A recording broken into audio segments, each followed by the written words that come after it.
Welcome to AP study जी के आज के इस वीडियो हम लेकर आए हैं एसएसटी के महत्वपूर्ण प्रश्न जो हर बार एग्जाम में पूछे जाते हैं। आइए देखते हैं। पहला प्रश्न है प्राचीन भारत में तिथियों के लिए प्रयुक्त शब्द क्या है। प्राचीन भारत में तिथियों के लिए प्रयुक्त शब्द क्या है। सन्मत। अगला प्रश्न है हड़प्पा सभ्यता में माप तौल की इकाइयाँ कैसी थीं मानकीकृत। अगला प्रश्न है उत्तर वैदिक काल में वर्ण व्यवस्था किस आधार पर कठोर हुई। जन्म के आधार पर। अगला प्रश्न है जैन धर्म में कैवल्य का अर्थ क्या है। पूर्ण ज्ञान। अगला प्रश्न है पृथ्वी पर अधिकतम दिन रात का अंतर कहाँ पाया जाता है। ध्रुवों पर। अगला प्रश्न है पृथ्वी की घूर्णन दिशा क्या है। पश्चिम से पूरब की ओर। अगला प्रश्न है अपरदन और निक्षेपण का संयुक्त परिणाम क्या कहलाता है। स्थल रूप। अगला प्रश्न है समुद्री तरंगों की ऊर्जा का मुख्य स्रोत क्या है। पवन। अगला प्रश्न है जलवायु परिवर्तन का मुख्य मानवजनित कारण क्या है। Green house gas. अगला प्रश्न है लोकतंत्र में सरकार की वैधता का स्रोत क्या है। जनता की सहमति। अगला प्रश्न है कानून के समक्ष समानता का सिद्धांत किससे जुड़ा है। विधि का शासन से। अगला प्रश्न है संविधान का कठोर और लचीला स्वरूप क्या दर्शाता है। संशोधन प्रक्रिया। अगला प्रश्न है सार्वजनिक क्षेत्र का मुख्य उद्देश्य क्या होता है। जन सेवा। अगला प्रश्न है सामाजिक अधिकारों की रक्षा मुख्यतः किससे होती है। राज्य से। अगला प्रश्न है अधिगम की व्यवहारवादी परिभाषा किस पर केंद्रित है। व्यवहार परिवर्तन पर। अगला प्रश्न है बालक में नैतिकता का विकास किस अवस्था में आरंभ होता है। प्रारंभिक बालावस्था में। अगला प्रश्न है सीखने में पुनर्वलन शब्द किससे संबंधित है। व्यवहारवाद से। अगला प्रश्न है शिक्षण में प्रोजेक्ट विधि का प्रवर्तक कौन था। किलपैट्रिक ने। अगला प्रश्न है अधिगम को अर्थपूर्ण बनाने का सबसे प्रभावी उपाय क्या है। जीवन से जोड़ना। अगला प्रश्न है मौर्य काल में नगर प्रशासन का मुख्य प्रमुख कौन होता था।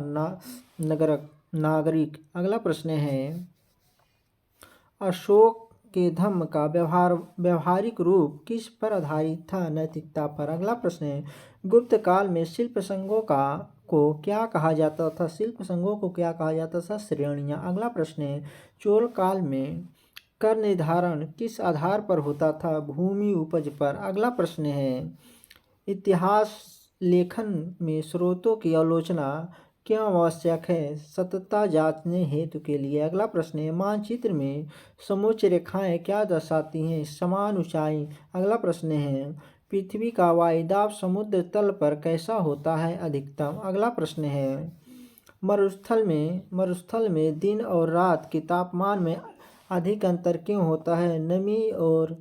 नमी की कमी से। अगला प्रश्न है जनसंख्या वितरण किन कारकों पर निर्भर करता है। भौतिक व मानवीय। अगला प्रश्न है सतत विकास का मूल्यांकन सिद्धांत क्या है। संसाधन संरक्षण। अगला प्रश्न है ग्राम पंचायत का मुख्य वित्तीय स्रोत क्या है। कर और अनुदान। अगला प्रश्न है लोकतांत्रिक व्यवस्था में मीडिया की भूमिका क्या है। जनमत निर्माण। अगला प्रश्न है संविधान में संघ और राज्य की शक्तियों का विभाजन कहाँ दिया गया है। 7वीं अनुसूची में। कहाँ पे। 7वीं अनुसूची में। अगला प्रश्न है सामाजिक अधिकारों का उद्देश्य क्या है। सम्मानजनक जीवन। अगला प्रश्न है समान अवसर आयोग का उद्देश्य क्या है। भेदभाव समाप्त करना। अगला प्रश्न है बालक में समस्या समाधान क्षमता का विकास किससे होता है। सक्रिय अधिगम से। अगला प्रश्न है अधिगम में रूटि सुधार किस सिद्धांत से जुड़ा है। प्रयास रूटि से। अगला प्रश्न है शिक्षक को प्रभावी संप्रेषक क्यों होना चाहिए। स्पष्ट समझ हेतु के लिए। अगला प्रश्न है शिक्षक में पाठ्यक्रम का लचीलापन क्यों आवश्यक है। विविधता हेतु के लिए। अगला प्रश्न है कक्षा में सहकारी अधिगम का लाभ क्या है? सामाजिक कौशल। अगला प्रश्न है, हड़प्पा सभ्यता में बंदरगाह का महत्व क्यों था? समुद्री व्यापार के लिए। अगला प्रश्न है, नदियों द्वारा निर्मित मैदानों को क्या कहा जाता है? जलोढ़ मैदान। अगला प्रश्न है, स्थानीय शासन लोकतंत्र का अभ्यास क्यों माना जाता है? प्रत्यक्ष भागीदारी। अगला प्रश्न है, अधिगम में अभिप्रेरणा का स्थान क्यों महत्वपूर्ण है? रुचि उत्पन्न करने हेतु के लिए। अगला प्रश्न है, शिक्षा को आजीवन प्रक्रिया क्यों कहा जाता है? निरंतर सीखने के कारण। अगला प्रश्न है, इतिहास में समकालीन शब्द का क्या अर्थ है? उसी समय का। अगला प्रश्न है, पृथ्वी पर ऋतुओं की असमानता कारण होती है? किस कारण होती है? अच्छे झुकाव के कारण। अगला प्रश्न है, संविधान में धर्मनिरपेक्षता किस सिद्धांत पर आधारित है? समान धार्मिक स्वतंत्रता पर। अगला प्रश्न है, अधिगम को प्रभावी बनाने में शिक्षक का सबसे बड़ा गुण क्या है? सहानुभूति। अगला प्रश्न है, शिक्षक का वैश्विक उद्देश्य क्या माना जाता है? मानव कल्याण। अगला प्रश्न है, इतिहास में सिक्कों के अध्ययन से क्या जानकारी मिलती है? आर्थिक व राजनीतिक स्थिति। अगला प्रश्न है, प्रागैतिहासिक काल में मानव का पहला औजार किससे बना था? पत्थर से। अगला प्रश्न है, हड़प्पा सभ्यता में सार्वजनिक स्नानागार कहाँ मिला है? मोहनजोदड़ो में। अगला प्रश्न है, वैदिक काल में गोत्र की अवधारणा किससे जुड़ी थी?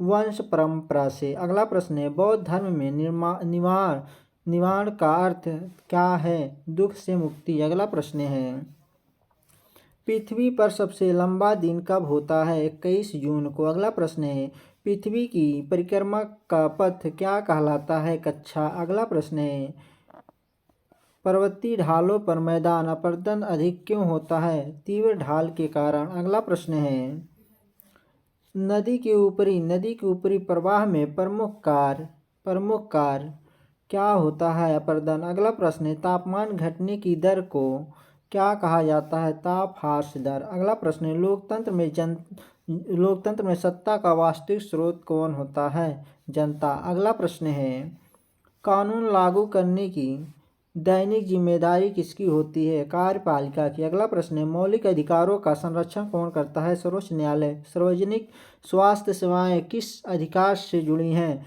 जीवन के अधिकार से। अगला प्रश्न है, सामाजिक सुरक्षा का उद्देश्य क्या है? जीवन सुरक्षा। अगला प्रश्न है, अधिगम की संज्ञात्मक परिभाषा किस पर बल देती है? मानसिक प्रक्रियाओं पर। अगला प्रश्न है, बालक के भाषा विकास की प्रारंभिक अवस्था कौन सी है? शैशवावस्था। अगला प्रश्न है, अधिगम में अंतर्दृष्टि सिद्धांत किसने दिया है? कोहलर ने। अगला प्रश्न है, शिक्षण में प्रश्नोत्तर विधि का लाभ क्या है? सोच विकसित करना। अगला प्रश्न है, बालक को स्वयं सीखने का अवसर देने की विधि कौन सी है? खोज विधि। अगला प्रश्न है, मौर्य काल में सेना का सर्वोच्च अधिकारी कौन था? सेनापति। अगला प्रश्न, अशोक के धम्म में किस पर सबसे अधिक बल दिया गया? सहिष्णुता पर। अगला प्रश्न, गुप्त काल में नगरों का विकास क्यों हुआ? व्यापार वृद्धि के कारण। अगला प्रश्न है, चोल काल में ग्राम स्तर पर न्याय कौन करता था? सभा। अगला प्रश्न है, इतिहास में विदेशी यात्रियों के वृत्तांत क्यों महत्वपूर्ण हैं? वैकल्पिक दृष्टिकोण देते हैं। अगला प्रश्न है, मानचित्र में भूरी रंग की छाया क्या दर्शाती है? पर्वत। अगला प्रश्न है, वायुदाब घटने का मुख्य कारण क्या है? ऊंचाई बढ़ना। अगला प्रश्न है, तटीय क्षेत्रों में जलवायु समशीतोष्ण क्यों होती हैं? समुद्री प्रभाव से। अगला प्रश्न है, मानव गतिविधियां पर्यावरण को कैसे प्रभावित करती हैं? संसाधन दोहन से। अगला प्रश्न है, सतत विकास का लक्ष्य क्या है? भविष्य सुरक्षित करना। अगला प्रश्न है, ग्राम पंचायत की कार्यकारी शक्ति किसके पास होती है? प्रधान के पास। अगला प्रश्न है, लोकतंत्र में विपक्ष का महत्व क्यों है? संतुलन बनाए रखने हेतु के लिए। अगला प्रश्न है, संविधान की प्रस्तावना किस प्रकार का आदर्श प्रस्तुत करती है? न्यायपूर्ण समाज। अगला प्रश्न है, सामाजिक समानता का आधार कौन सा सिद्धांत है? समान अवसर। अगला प्रश्न है, राज्य की कल्याणकारी भूमिका किससे जुड़ी है? जनहित से। अगला प्रश्न है, बालक के नैतिक विकास का प्रारंभिक स्रोत क्या है? परिवार। अगला प्रश्न है, अधिगम में स्मृति का क्या कार्य है? ज्ञान संचित करना। अगला प्रश्न है, शिक्षक को नवाचार क्यों अपनाना चाहिए? रुचि बनाए रखने हेतु के लिए। अगला प्रश्न है, शिक्षण में गतिविधि आधारित अधिगम का लाभ क्या है? अनुभव ओजन सीख। अगला प्रश्न है, सीखने का सर्वोत्तम वातावरण कैसा होता है? सहयोगात्मक। अगला प्रश्न है, हड़प्पा सभ्यता का आर्थिक आधार क्या है? कृषि और व्यापार। अगला प्रश्न है, नदियों के निक्षेप से बनने वाले मैदान कहाँ पाए जाते हैं? निचले प्रवाह में। अगला प्रश्न है, स्थानीय स्वशासन से कौन सा मूल्य विकसित होता है? उत्तरदायित्व। अगला प्रश्न है, अधिगम में आत्म मूल्यांकन का लाभ क्या है? सुधार की पहचान। अगला प्रश्न है, शिक्षा को सामाजिक प्रक्रिया क्यों कहा जाता है? समाज से जुड़ाव। अगला प्रश्न है, इतिहास में काल विभाजन का उद्देश्य क्या है? अध्ययन सुविधा। अगला प्रश्न है, पृथ्वी की ऊर्जा का प्रमुख बाह्य स्रोत क्या है? सूर्य। अगला प्रश्न है, संविधान में न्याय की अवधारणा किससे संबंधित है? समानता से। अगला प्रश्न है, अधिगम में अभिप्रेरणा का आंतरिक स्रोत क्या है? रुचि। अगला प्रश्न है, शिक्षा का मानवीय उद्देश्य क्या है? व्यक्तित्व उन्नयन। अगला प्रश्न है, इतिहास में अभिलेखों का प्रमुख स्रोत क्या है? शिलालेख। अगला प्रश्न है, वैदिक काल में सभा का मुख्य कार्य क्या था?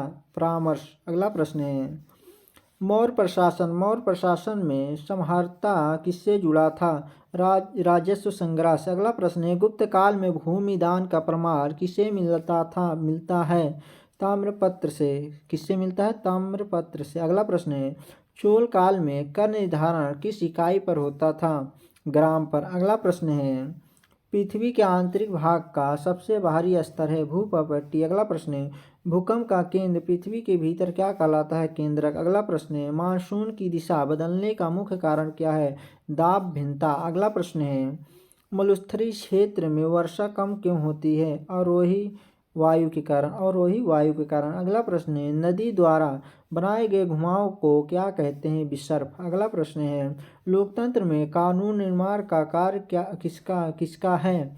विधायिका का। अगला प्रश्न है, कानून के समझ समानता किस अधिकार से जुड़ी है? समानता का अधिकार से। अगला प्रश्न है, स्थानीय स्वशासन का संवैधानिक आधार क्या है? 73वां संविधान संशोधन। अगला प्रश्न है, सरकार द्वारा कर वसूलने का उद्देश्य क्या है? सार्वजनिक व्यय। अगला प्रश्न है, नागरिकों का कर्तव्य किस दस्तावेज में वर्णित है? संविधान। अगला प्रश्न है, अधिगम में पुनर्बलन सिद्धांत किसने दिया? स्किनर ने। अगला प्रश्न है, बालक का सामाजिक विकास सबसे पहले कहाँ होता है? परिवार से। अगला प्रश्न है, रचनात्मक का विकास किस शिक्षण विधि से होता है? परियोजना विधि से। अगला प्रश्न है, अधिगम की स्थायित्व किस पर निर्भर करती है? अभ्यास पर। अगला प्रश्न है, कक्षा में विविधता को ध्यान में रखना क्यों आवश्यक है? व्यक्तिगत अंतर से। अगला प्रश्न है, इतिहास में तिथियों की गणना किस युग से की जाती है? ईस्वी से। अगला प्रश्न है, हड़प्पा नगरों में सड़कों की बनावट कैसी थी? जालाकार।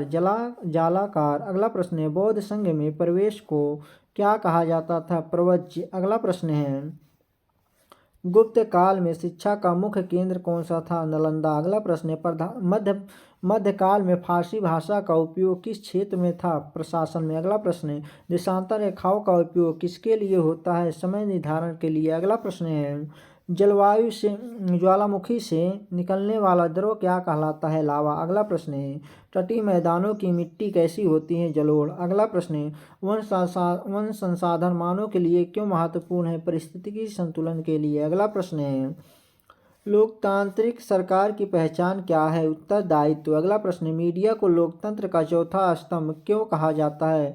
निगरानी भूमिका के लिए। अगला प्रश्न है, सामाजिक न्याय का उद्देश्य क्या है? समान अवसर। अगला प्रश्न है, राज्य द्वारा चलाए गए विद्यालय किस क्षेत्र में आते हैं? सार्वजनिक क्षेत्र में।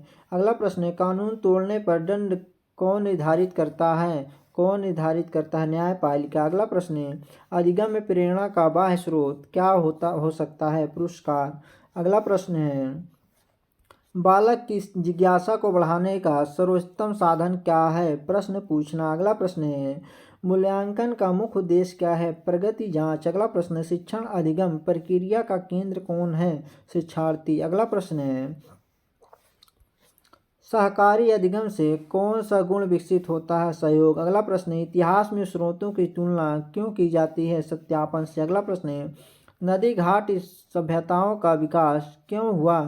उपजाऊ भूमि से। अगला प्रश्न है, भूगोल में मानव पर्यावरण संबंध का अध्ययन क्या कहलाता है? मानव भूगोल। अगला प्रश्न है, नागरिक चेतना का विकास किससे होता है? शिक्षा से। अगला प्रश्न है, अधिगम में आत्म अनुशासन का महत्व क्या है? स्वनियंत्रण। स्वनियंत्रण। अगला प्रश्न है, प्राचीन भारत में गुरुकुल किस सिद्धांत पर आधारित था? जीवन कौशल पर। अगला प्रश्न है, पृथ्वी के घूमने से कौन सी घटना होती है? दिन रात की। अगला प्रश्न है, कानून का मुख्य उद्देश्य क्या था?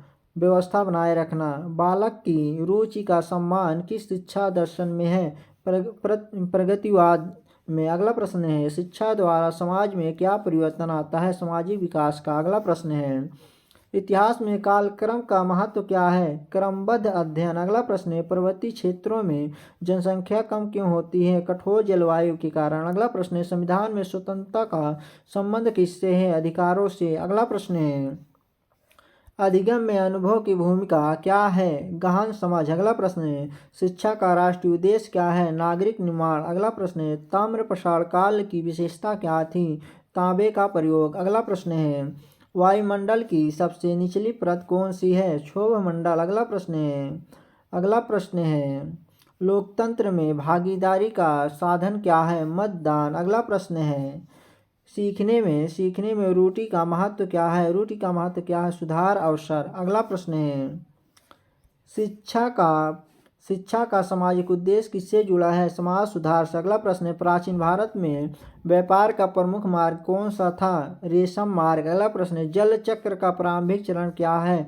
वाष्पीकरण। अगला प्रश्न है, कानून सब पर समान रूप से लागू क्यों होना चाहिए? न्याय हेतु के लिए। अगला प्रश्न है, अधिगम में ध्यान का क्या महत्व है? एकाग्रता। अगला प्रश्न है, शिक्षा से कौन सा मूल्य विकसित होता है? नैतिकता। अगला प्रश्न है, इतिहास में पुरातत्व का संबंध किससे है? अवशेष अध्ययन से।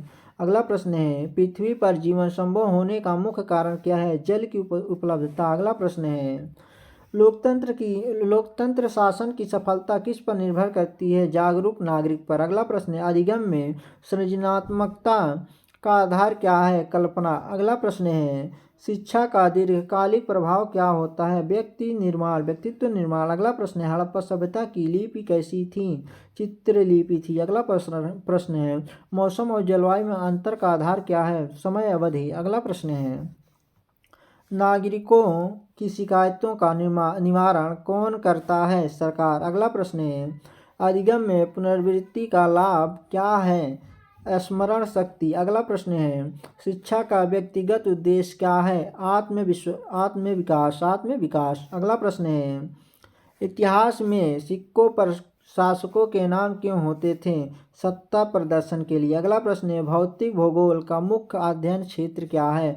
प्राकृतिक रूप। अगला प्रश्न है, लोकतंत्र में अल्पसंख्यकों की सुरक्षा क्यों आवश्यक है? समानता हेतु के लिए। अगला प्रश्न है, अधिगम में उत्सुकता का परिणाम क्या होता है? सक्रिय सीख के लिए। अगला प्रश्न है, शिक्षा का व्यवहारिक उद्देश्य क्या है? जीवन उपयोगिता। अगला प्रश्न है, प्राचीन इतिहास का प्रमुख लिखित स्रोत क्या है? धार्मिक ग्रंथ। अगला प्रश्न है,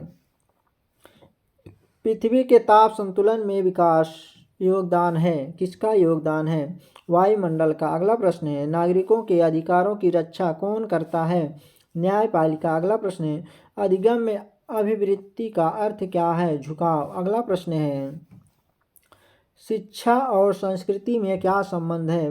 परंपरा संरक्षण। अगला प्रश्न है, इतिहास में काल निर्धारण का साधन क्या है? तिथियां। अगला प्रश्न है, प्राकृतिक संसाधन का संरक्षण क्यों आवश्यक है? भविष्य हेतु।